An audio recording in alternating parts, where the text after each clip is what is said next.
I have the most incredible story for you guys that really truly validates that our loved ones who pass, they never leave us, they're with us in spirit.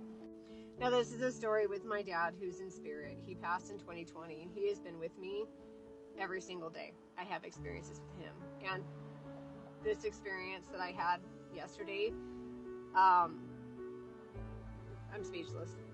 So back on my 20th birthday, my dad had visited a very small, privately owned Navajo Indian jewelry store, and he went in there and told the lady, like, I want something that resonates with my daughter, who she is as a person. I want something really special for her. And he was explaining this to me as I was opening up the gift, and he was like really proud of himself over this gift he bought, like super excited, and couldn't wait for me to open it and see what he got.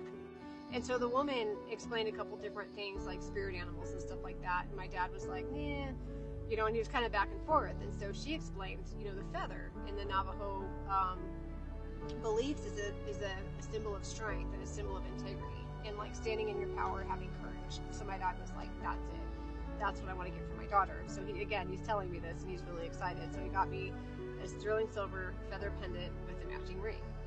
And at that time, I was going to school full-time and also working full-time as a waitress. I was also going through some issues with the professor at my school, and I was going through some issues with the manager waiting tables, and I handled it. I like manned up and I took care of it.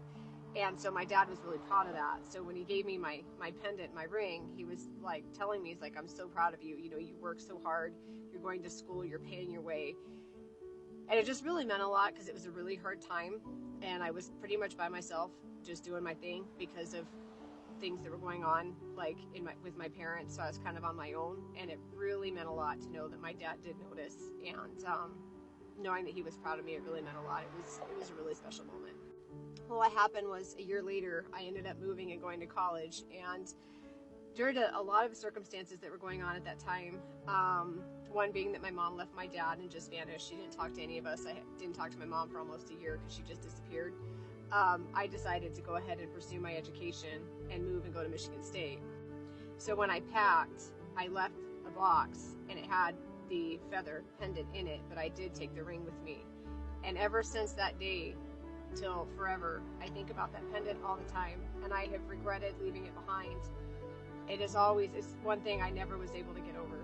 So yesterday morning, I was writing my book, and I was writing a part about my dad, and I started crying. And I was like, Dad, I'm so sorry about that pendant. I mean, my God, it's been almost 30 years, but I miss that pendant, and I want that pendant back. If you could somehow find a way to bring that pendant to me, I know it's gone, but I really want that pendant back. It meant so much to me. And I kind of went through like a little prayer to my dad, thanking him for being so close to me, thanking him for the feather pendant, and staying energetically connected to the pendant through the bond of love, and that my dad gave it to me because he was so proud of me. So I was like doing energy work and asking my dad to bring the pendant back to me. Now fast forward, I'm in Utah, and there's this jewelry store that I keep passing, and I have felt an intuitive nudge to go in there since I've gotten here, and I won't do it because I'm like, I've spent so much money on myself, I'm not going in there. Well, last night while I was in the laundry room at the campsite waiting for my laundry to dry, I felt really pulled to go in there. Like I could literally hear my dad saying, you need to go in there. There's something in there for you. So I'm thinking, well, maybe there's a crystal in there, or maybe there's a book or something. I'm not really sure. So I'm like, I'll pull up the website first to see what's there, and then I'll go in there and check it out. Now, when I opened up their website, this was on the front page, Navajo silver feather pendant. When I tell you, I cried my eyes out because this looks exactly like the pendant he gave me. It's identical. It's got a little bit of a curve in it where mine was more straight, but right away I knew this was my dad gifting me this for my birthday. Yesterday was my birthday. So it was like my dad heard me, and he came through energetically in spirit and gifted me that pendant for my birthday. I just went and picked it up.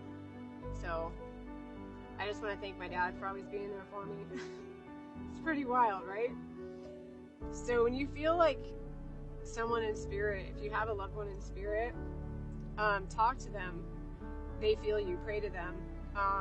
Share your feelings with them. Share your heart with them, because that gives a higher frequency and it opens up a connection to them. And even if you don't hear them now or feel them, you will. You have to create that space through talking to them and letting them know that, you know, you miss them and you love them.